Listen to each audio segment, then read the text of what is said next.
આવી એક દીકરી માલધારીની ફોરેસ્ટરમાં નોકરી લાગી ગઈ, ઘોડીએ હક પણ થયેલું. એટલે કોઈ કીધું કે હવે તો તારો ઘરવાળો તારો ધણી છે એ તો ભેહું ચારે છે, ગાયું ચારે છે, હકપણની ના પાડી દે ને, લગ્નની પાડી દે ના, તું તો નોકરીએ લાગી ગઈ, ફોરેસ્ટરમાં છો, તને કોઈ સારું ઠેકાણું મળી જાય, ના પાડી દે ને. એક વાર બે વાર હામાવાળાએ કેવરાવ્યો, સમજદાર હોય ને, હામાવાળાએ કેવરાવ્યું કે એને કહી દો કે છૂટું કરવું હોય તો અમારી હા છે, અમારો દીકરો ભણેલો નથી અને એમની દીકરી તો બહુ આગળ ગઈ, ભણીને નોકરી લઈ લીધી, આ તો હજી ગાયું ભેહું ચારે છે વગડામાં, તો છૂટું કરવું હોય તો અમારી હા છે.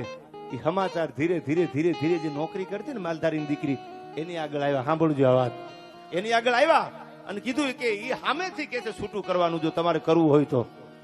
તેથી જે ઘોડિયામાં જે પોતાના મા બાપના સંસ્કાર લઈને દીકરી મોટી થઈ હતી ને, એ માલધારીની દીકરી એટલું બોલી છે, આ દ્વારકાના ફળીએ મને વાત કરવાનું મન થાય, સાંભળજો, આના ઉપર દ્વારકા વાળો રાજી રહે. અને એને એમ કીધું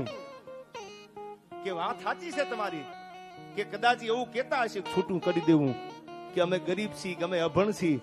પણ હું એટલું કઉ છું દ્વારકા વાળાની સાક્ષી, હું કોના ભાગ્ય નોકરીએ લાગીશું મને ખબર નથી, અમારા હક પણ તો ઘોડીએ થયેલા હતા, અને હવે જો ના પાડું ને તો મારો દ્વારકા વાળો રૂઠે, મારા નસીબમાં હતું મને દ્વારકા વાળાએ આપી દીધું, હવે મારાથી બીજું બોલાય નહીં. આવી દીકરીઓ પરણીને સાસરે જાય ને એના કુખે જે દીકરા જન્મે ને સાહેબ, એ યાદ રાખજો, જમીનના નાભના કડા ભેળા કરી શકે